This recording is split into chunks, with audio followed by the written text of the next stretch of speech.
Ya, ¿Estamos doctor. para Ya podemos comenzar? empezar, doctor. Ok, Sí, ya perfecto. podemos empezar. Muy bien. Entonces, el día de hoy está programada la clase de dos tenias que son de interés en nosotros. Entonces, ellos pertenecen a los céstodes, así que vamos a comenzar la clase. Muy bien. Entonces, si uno ve, digamos, la clasificación de los gusanos, que se llaman helmintos, podemos distinguirlos en dos grupos, ¿no? El grupo de los nematodes, por ejemplo, ahí está Ascaris, Strongyloidiasis, por ejemplo. Y los platelmitos, que son gusanos aplanados, ¿no? Donde tiene dos grupos, los céstodos, o céstodes, y los trematos, ¿no? Donde fasciola hepática, por ejemplo, es uno de sus representantes. Si podemos ampliar mejor, entonces mira que los céstodes no solamente son las tenias que vamos a conversar el día de hoy, sino también existen otros tipos de céstodes como Heminolepis, Diphyllobothrium, por ejemplo, ¿no? Dipylidium, que se agrupan como céstodes. Muy bien, entonces taxonómicamente pertenecen a los platelmitos, a la clase de los céstodes, al orden de los Cyclopiridia, a la familia las tenias y las especies Tenia solium y Tenia saginata. ¿Qué podemos decir de estas tenias? Que existen dos tenias de importancia en el hombre. Aunque por ahí se menciona y escucharán la tenia asiática, que también causa patología en humanos, pero relacionados solamente hacia el Asia, ¿no? China, por ejemplo, esas zonas. Pero lo que es más importante para nosotros es reconocer estas dos tenias, la tenia solium y la tenia saginata. Ambas tenias necesitan hospederos intermediarios. El cerdo para la tenia solium, la res o el ganado vacuno para la tenia saginata, para que ellos puedan completar su ciclo de vida o su ciclo biológico. Mientras que el humano es el hospedero definitivo obligado para ambas tenias. ¿Ya?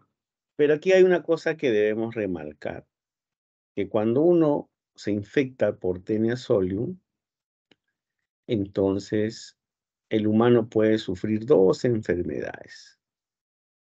Una en la fase adulta, que es la teniasis, y si se ocurre en la fase de cisticerco, se produce la cisticercosis. Muy bien, entonces hecho esta pequeña introducción, vamos a hablar algunas cosas concretas de cada una de estas tenias. Muy bien, comenzaremos con la tenia saginata, más conocido como lombriz solitaria o simplemente solitario. El estado infectante es el cisticerco bovis y el mecanismo de transmisión es consumir la carne infectada, ¿no? Entonces, por eso, la carne infectada con las larvas de la tenia saginata es la fuente infectante. Habíamos dicho que el hombre es el huésped definitivo, mientras que el ganado vacuno es el huésped intermediario. Muy bien, ¿qué características tiene esta tenia? Es una tenia grande, ¿no? Es aplanado, por eso pertenecen a los platelmitos, ¿no? En la gran mayoría dice que puede tener entre 4 a 8 metros, pero se han reportado casos hasta de 12 metros, o sea, es bien grande. Tiene un órgano de fijación llamado escolet y un cuerpo que está constituido por segmentos que se denominan proglótidas, ¿no? Esto es muy importante porque las proglótidas finales van a contener muchos huevos. El escólex es el órgano fijador y posee ventosas, en cuyo extremo van a aparecer los proglótides. Los proglótides tienen independencia morfológica y fisiológica. No son gusanos hermafroditas, ¿no? Porque va a haber el aparato masculino y femenino ahí, su aparato excretor y un sistema nervioso rudimentario. Los últimos proglótidos se consideran un verdadero saco de huevos, porque ahí se encuentra el útero. Entonces, estos proglótidos finales, terminales, ¿no? Que están llenos de huevo, van a salir en forma espontánea o mezclados con materia fecal. Estos proglótidos tienen movimiento, por el cual pueden desplazarse lentamente, ¿no? Hay personas que han ido a la consulta diciendo que han sentido una sensación ¿no? de que algo se les cae o transcurre por entre sus muslos. Y han llevado el proglótido, pues, ¿no? Esto es lo que aparece en mi muslo, es un proglótido. Carecen de sistema digestivo y circulatorio, por lo tanto, todo depende del parasitismo que tienen con los humanos, ¿no? Ahí van a agarrar todos sus materiales que necesitan para su alimentación. Viven adheridos a la pared intestino por medio del escole, que es la parte de fijación, ¿no? Y cuando esta estructura se desprende, el parásito cae completamente. Por eso algunos han traído incluso el parásito entero. Y es ahí donde algunos han podido, pues, medir, ¿no? 4, 8 metros y hasta uno de 12 metros, ¿no? Que es el tamaño, es uno de los gusanos más grandes que hay. Entonces, vamos a reconocer al parásito adulto por el tamaño, ¿no? 4, 8 metros, que es lo general, pero algunos pueden llegar hasta 12 metros. Tiene su estructura, el escólex, que es de forma cuadrangular. Y un dato muy importante que va a diferenciar del solium es que no tiene ganchos. Tiene 4 ventosas acetabulares que le permite, pues, fijarse. Sus proglótidas son ramificadas, rectangulares, y cuando uno lo ve al microscopio, una manera de diferenciarlos es contando sus ramificaciones primarias, ¿no? Más de 12 o más de 13, algunos dicen más de 15, saginata. El huevo es esférico, mide de 30 a 40 micras de diámetro, tiene una corteza radiada gruesa de color café y dentro de ello se encuentra el embrión hexacanto con 6 ganchitos. Van a ver que esto de acá no difiere del encontrado en la tierra Solium. Entonces, cuando ustedes le hagan ver al microscopio un huevo, yo no puedo decir si este es de saginato de Solium, solamente puedo decir este es de una tenia SP. Ahora, si a esto me dan las características del adulto, entonces yo sí diré, ya, si este huevo corresponde a esta característica, entonces sí diré que es de saginato. Si solamente me dan esta estructura, yo no puedo decir si es de saginata o de Solium. Miren ustedes el escólex, estas son las ventosas. Esto es un proglótido. Miren ustedes la cantidad de ramificaciones que tiene. De hecho, que tiene más de 12. Y acá están los huevos, ¿no? Los sacos, el útero lleno de huevos. Y este es el gusano adulto, es una parte, ¿no? Le hemos dicho que es grande, pero es aplanado, por eso pertenecen a los platelmitos. Blanco nacarado, muy parecido al color que también tiene la tenia sola. Miren ustedes, es el huevo radiado, color café, y acá está el embrión hexacanto con sus radiaciones. Esto de acá no diferencia del solium.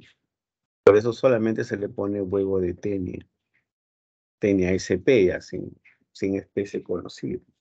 Solamente me dan la característica al microscopio, ¿no? Si no me dan otros datos, yo no puedo decir si es solium o saginata, porque las características son idénticas. El ciclo de vida, ¿no? O el ciclo biológico, ¿no? Habíamos ya mencionado de que para esto tiene, digamos, un huésped intermediario, un huésped definitivo, ¿no? Entonces, nuevamente recalcamos que el hombre o el humano es el único huésped definitivo, ¿no? Y que lo va a adquirir esta enfermedad ingiriendo, pues, comida mal cocida o contaminada por esta tenia. Miren la cantidad de huevos que puede eliminar una proglótida. Promedio de 80.000 huevos, la cantidad de gusanos que se forman.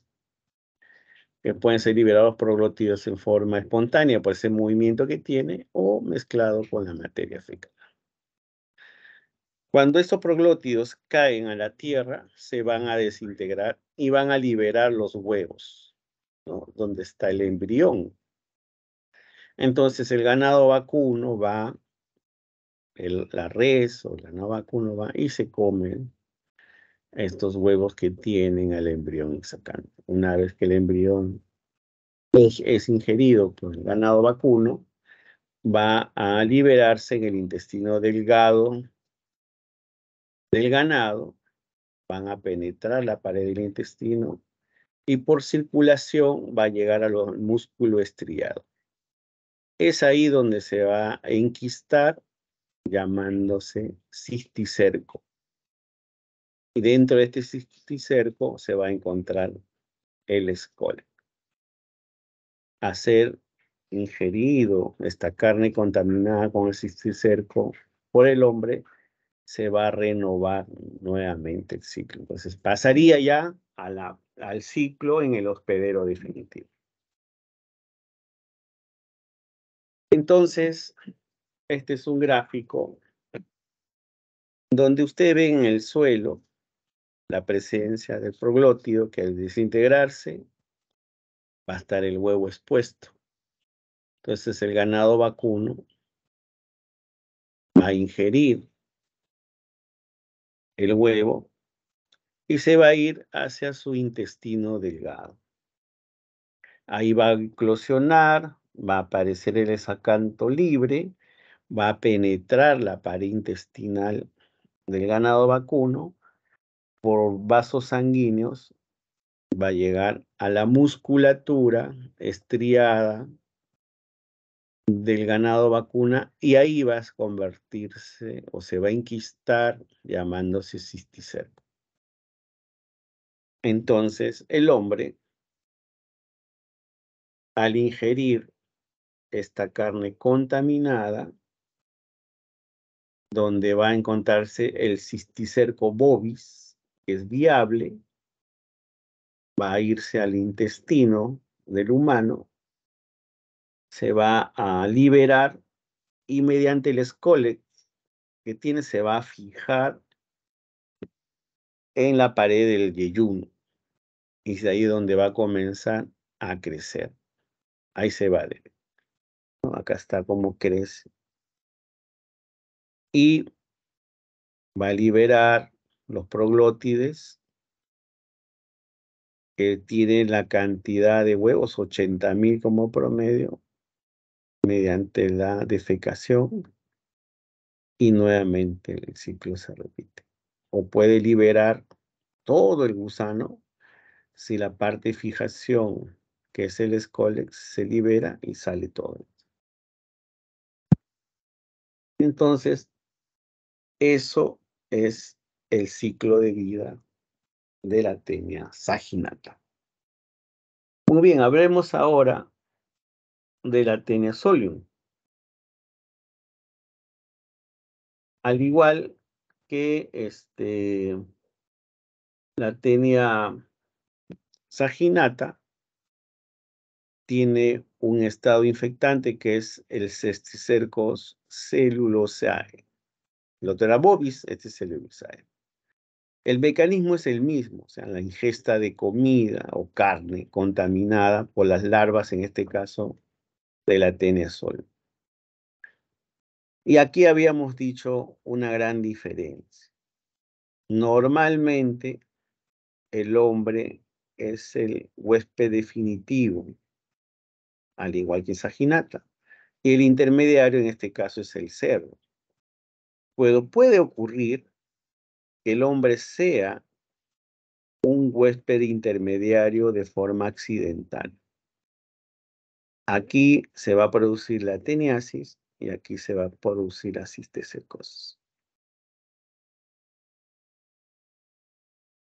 Al igual que la biología de Saginata, podemos diferenciar al gusano. Un gusano que mide de 1.5 a 5 metros. Es un gusano más pequeño que Saginata. Tiene sus escoles con 4 ventosas, pero aquí viene la diferencia. Uno tiene ganchos y el otro no tiene ganchos. Este Solium sí tiene doble corona de ganchitos. Saginata no tenía, que esa es la diferencia.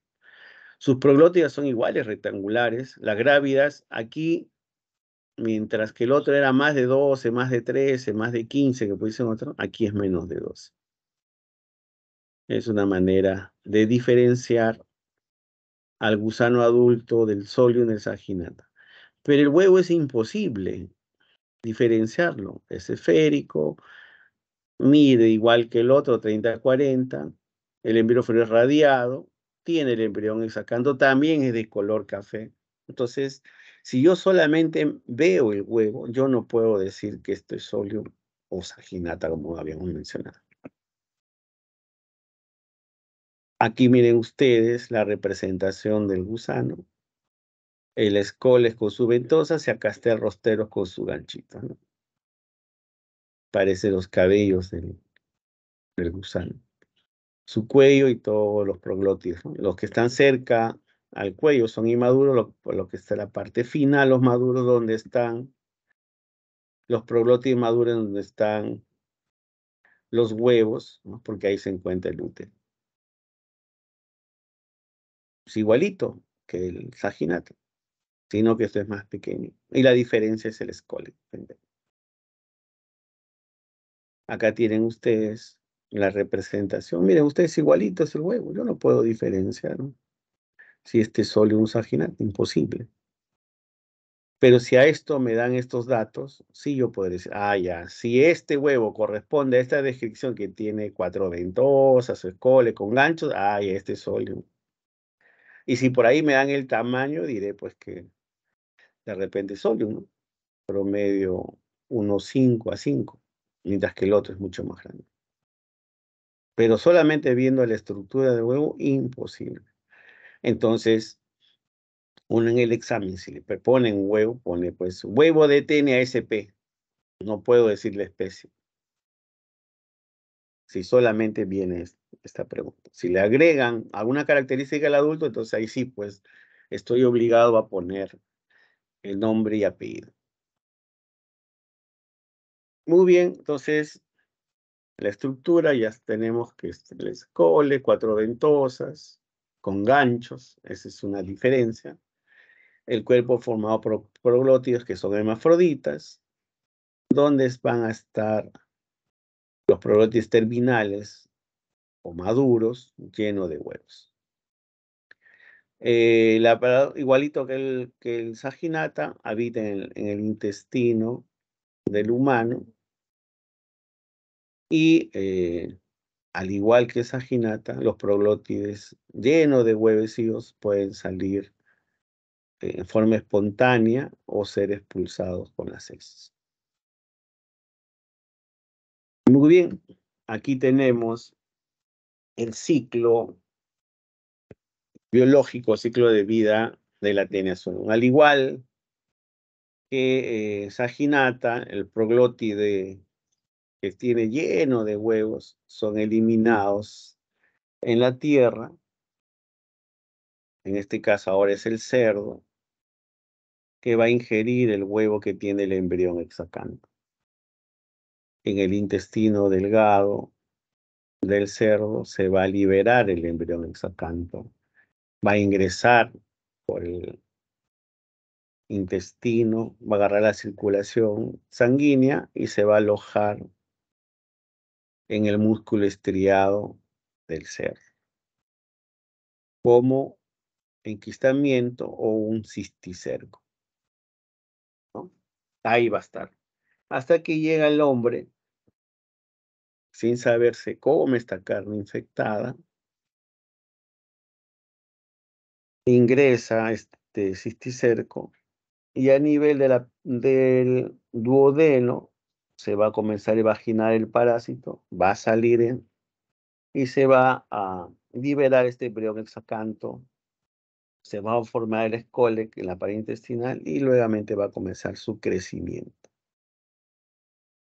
Ya habíamos dicho que los últimos proglótides que tienen los huevos del, en este caso de la Taenia solium, son expulsados con las heces y nuevamente se replican. Esto es muy semejante a lo que sucede con la Taenia saginata. Entonces, esta enfermedad se llama teniasis. Pero habíamos dicho de que el hombre puede ser un intermediario accidental, es decir, hacer lo que hace el cerdo. O sea, ¿qué hace el cerdo? Se come el huevo, ¿no? Y va a ser lo mismo que hace en el cerdo, el tránsito. Se va al intestino delgado, se libera el embrión hexacanto, va a penetrar a la pared intestinal, mediante los vasos sanguíneos se va a disparar a los diferentes sitios. Tejido celular subcutáneo, músculo estriado, sistema nervioso central, y aquí está, cuando afecta al sistema nervioso central se llama neurocisticercosis. También puede comprometer el ojo, ¿no? Entonces, ojo, que aquí solamente puede este ciclo donde el humano es un huésped intermediario, solamente le hacen con Taenia solium. Esto no existe para Saginata. Entonces aquí se puede ver lo que hemos mencionado, ¿no? Que el hombre consume el huevo y hace el mismo ciclo que el cerdo, ¿no? Se imagina el aparato digestivo, penetra por el intestino, circulación sanguínea se localiza en diferentes partes, ¿no? Y uno de ellos es el sistema nervioso central. Y a esta enfermedad conocemos como neurocisticercosis, que es una patología frecuente. Tenemos a un paciente que debuta con un cuadro epiléptico y cuando le hacemos los estudios de imágenes es una neurocisticercosis. Entonces, ¿cómo diagnosticamos a estas enfermedades? Entonces, siempre toda enfermedad parasitaria o de infectología tiene un antecedente epidemiológico. ¿Cómo yo pienso en tuberculosis? Porque estoy en contacto, o el paciente está en contacto con un paciente con tuberculosis. ¿Cómo pienso que tiene COVID? Cuando ha habido exposición con un paciente con COVID. ¿Cómo pienso que es un VIH? Porque tiene factores de riesgo y lógicamente ha habido una exposición. ¿Cómo pienso en malaria? Epidemiológico. ¿Cómo pienso en tenia? El antecedente epidemiológico. Consumo de carne, ya sea de vacuno contaminado o de consumo de cerdo de carne contaminada. Pero también yo lo puedo reconocer por las proglótidas o el escole, ¿no? Habíamos dicho, mientras solo tienen escoles con ganchitos, el otro tiene escoles sin ganchitos, porque los dos van a tener 4 pares de ventosas, ¿no? Y las proglótidas, al microscopio contaremos cuántas ramificaciones tiene. Más de 12, más de 13, o más de 15, como pueden decir otros, o menos de eso. Entonces diferencio más de 12 o más de 13 o más de 15. Saginata, menos de eso, sólido. Lógicamente, también puedo hacerlo con el examen de heces, donde yo veré el huevo. Pero ahí sí, cuando yo vea el huevo, no puedo decir, oye, este es solium o este es saginata, porque son igualitos, idénticos. No los puedo diferenciar. Solamente diré huevo de Tenia sp. Y lógicamente también existen los métodos de ELISA, reacción en cadena de polimerasa, que lógicamente te da un 100% de sensibilidad. Entonces, miren ustedes, puedo yo verificar que esto es un proglótido, contaré las ramificaciones y diré, pues bueno, tiene más de 12 o menos de 12. Y ahí le pondré su apellido. Pero si yo veo el huevo, diré, son igualitos, yo no puedo decir acá. Y si me enseñan este Scoll y veo estos que son los ganchitos, esto sí diré, pues mire, esto de acá se llama Scollett de Taenia solium, porque sus ventosas son idénticos, 4 pares. Otra manera de encontrar, o sea, esta es una tabla, lamentablemente está en portugués, disculpen, el tamaño del gusano. Uno es más grande, otro es más chiquito. Saginata es mucho más grande. El Scollett tiene ventosas igual, pero acá no tiene ganchos, esto sí tiene ganchos. Los proglótides, contaremos pues las ramificaciones. Y el huevo sí, definitivamente. Aquí yo no puedo decir quién es quién. Acá también nuevamente contamos las ramificaciones. Si yo veo el proglótido y diré pues, ya, este es solium porque tiene menos de 15, como dice acá. Y este es más de 15. Saginata. ¿No? Acá se ve, miren ustedes. ¿Quién tiene más ramificación? Esto de acá. Tiene menos ramificación. Entonces, yo veo esto, esto de acá es saginata. Y lógicamente, neurocisticercosis solamente se presenta en solium, pero por la forma larvaria del cisticerco. Entonces significa que el humano o el ser humano, el hombre o la mujer, se contaminó comiendo huevo. O sea, hace el ciclo que hace el cerdo. Entonces, es una epidemia. Pues, ustedes buscan neurocisticercosis a nivel mundial, ¿no? Mucha información, no solamente clínica, sino epidemiológica, pero este es muy importante. Una vez se decía que la infección, así como existe tuberculosis y neurocisticercosis, significa un país con un nivel socioeconómico bajo. O sea, somos países del tercer mundo. Un dato más para sentirnos orgullosos. Tuberculosis, neurocisticercosis, malaria, dengue y otras posibles otras enfermedades que aparezcamos. O sea, estamos acá nosotros. Pero no somos los únicos, ¿no? Es la primera causa de epilepsia en estos países. Brasil, Colombia, Ecuador, nosotros acá, México. Por eso, cuando uno ve un paciente que convulsiona en adulto, casi todos tenemos dos posibilidades. O es una tuberculosis cerebral, un tuberculoma, o es una neurocisticercosis. La epidemiología nos dirá quién es quién. Entonces, habíamos dicho que este cisticerco le encanta el sistema nervioso central, pero puede estar en otros sitios también, ¿no? El músculo estriado, el tejido subcutáneo o incluso en los ojos.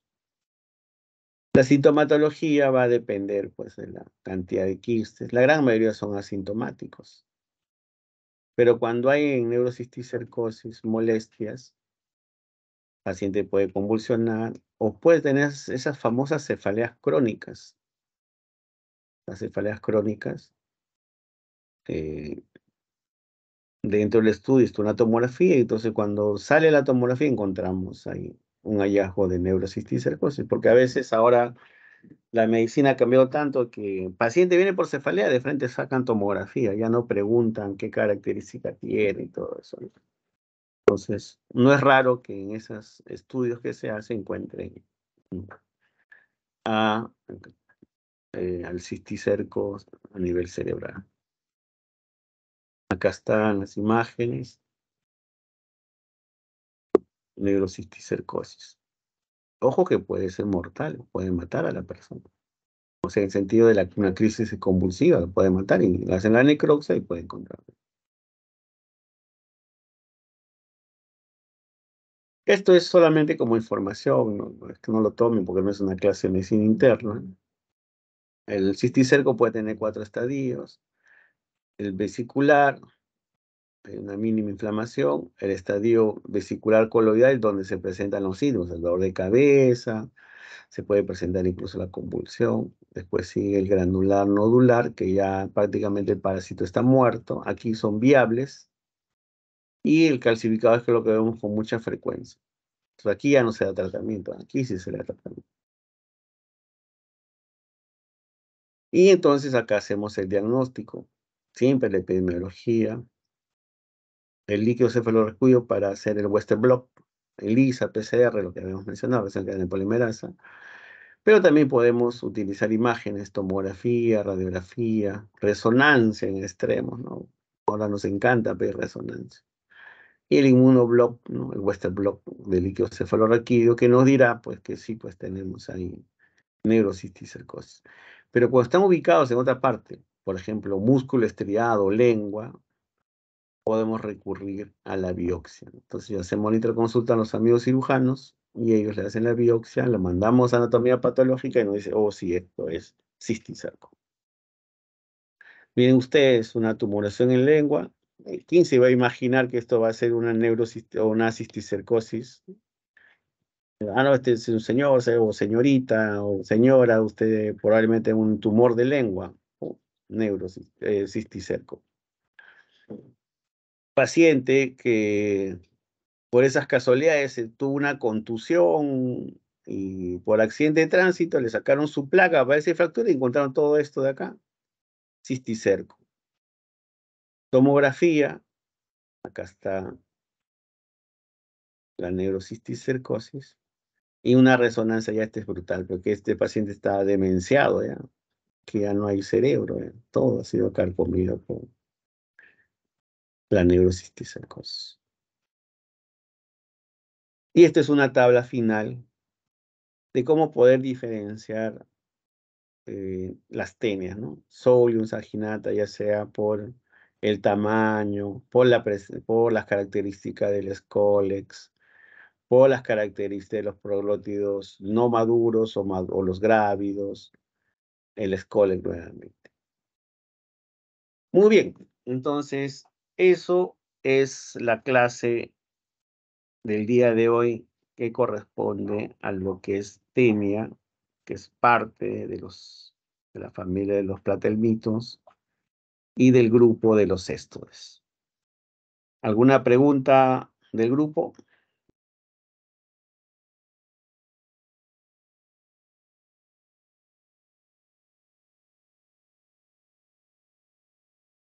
No hay preguntas, doctor. No levantaba la mano. Muy bien, delegada. Entonces, con eso creo que es mi última clase con respecto al curso. Creo que ya no tengo más, espero no tener más. Esta es la Y ya última. listo. Entonces, ya terminaremos las prácticas para ya dar probablemente en 2 semanas, y si podemos antes, el término del curso. Muy bien, buenas tardes. Gracias, doctor. ¿Me podría pasar las diapositivas, por favor? Si ahora te lo paso dentro de un ratito.